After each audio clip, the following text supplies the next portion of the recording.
Hello out there, it's Mike Perlman from Techno Buffalo with my review of the Panasonic Lumix DMC FZ150. And if you're wondering what type of tea I'm drinking, I'm double bagging it with rose hips and mango passion fruit. Stay tuned for the full review.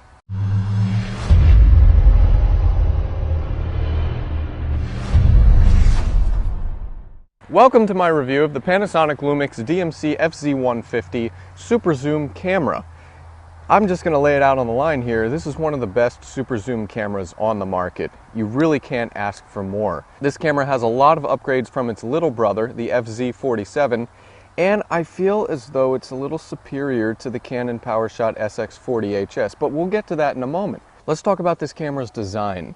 Externally, it's very similar to the FZ47. However, there are a few distinguishing factors. First of all, check out the lens barrel. We have a zoom control on the side of the lens barrel and focus control modes. That's very handy if you need to make on-the-fly focus adjustments and if the top-mounted zoom toggle is just not cutting it for you. Also, Panasonic has added a flip-out vari-angle LCD screen to the FZ150. It has a 460,000 pixel display, and that's the same as the FZ47, but the best part about this is it actually flips out and you can see yourself while you're filming, one of the Noah Kravitz special features. Also, Panasonic tacked a mic jack on the FZ150 and threw a hot shoe on top.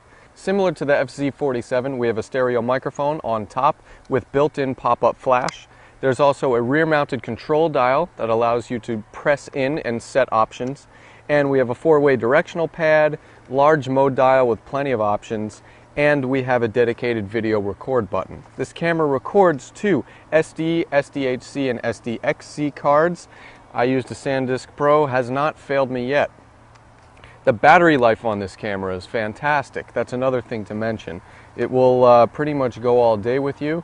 Might be a good idea to have a backup pack just in case. Now for magnification, we're talking a 24x optical zoom, and the Leica lens actually has a 25mm wide angle equivalent, meaning you could fit a lot into your shots. To accompany the 24x optical zoom, we have optical image stabilization. Panasonic has the Power OIS system, and it's one of the best in the industry. You really can't get any better than Panasonic when it comes to image stabilization. While I was a huge fan of the design, it was the camera's shooting features that brought even more to the table. The FZ150 has a stellar auto mode.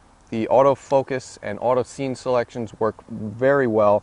The metering, everything about auto mode on this camera is equivalent to Canon's, if not a little bit better. There are also a number of creative modes, like expressive, retro, and pinhole camera. Those are fun and they could be applied in post. This camera offers a ton of scene modes as well. You could also shoot 3D images, though at a lower resolution. High-speed video mode, and a starry sky mode that allows the shutter speed to go down to 30 seconds to shoot motion trails at night. But one of my favorite parts of the FZ150 is its configurable scene modes. There are modes like portrait, landscape, sports, and macro, but these are not just predefined settings. You actually get to set parameters within each of those scene modes. For instance, when I go into macro, there's an option for shooting flowers, food, or objects. In sports mode, you could shoot outdoor or indoor sports. Scenery has an option for architecture and nature, so it's exceedingly versatile and very easy for a beginner shooter to kind of work their way up to manual mode. Speaking of manual mode, this camera has a shutter speed that goes down to 15 seconds. We also have an ISO range that goes way up to 3200. There's customizable white balance modes, and manual focus with manual focus assist, which is a magnification of the screen that allows you to see the objects closer. However, because the screen is pixelated, it's difficult to use the manual focus. I recommend sticking with the autofocus. It performed very well anyway. But most importantly, the Panasonic Lumix DMC FZ150 has one of the best manual video modes. You can actually adjust the shutter speed, the aperture, you can adjust the ISO even. If you check out some of my samples in the full review on technobuffalo.com, you'll see me shooting at higher ISOs, and the quality is quite impressive. There's also a zoom mic option which concentrates the audio pickup as you zoom in closer to an object. So as far as shooting features, FZ150 out of all the super zooms may be the best. And now for the grand finale, image quality. The Panasonic Lumix DMC FZ150 has a 12.1 megapixel high sensitivity MOS sensor. Although it's a standard 1/2.3 inch size, which is what you find on most point and shoots, Panasonic has done a lot to the Venus engine processing and the circuitry of this camera's sensor.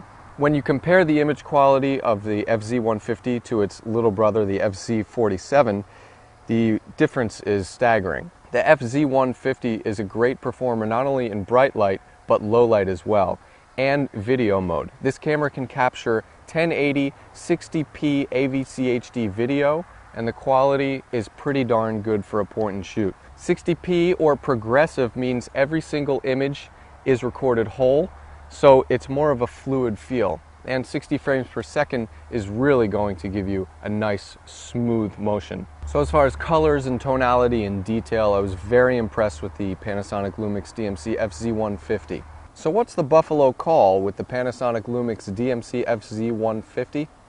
The truth of the matter is, I actually prefer this over any other super zoom that I've tested to date. That includes the Nikon Coolpix P500.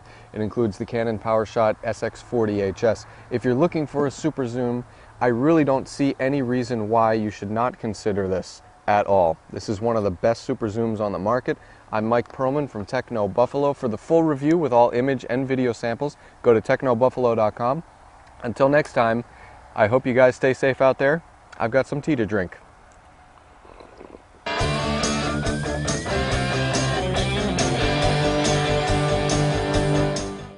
Autobots, roll!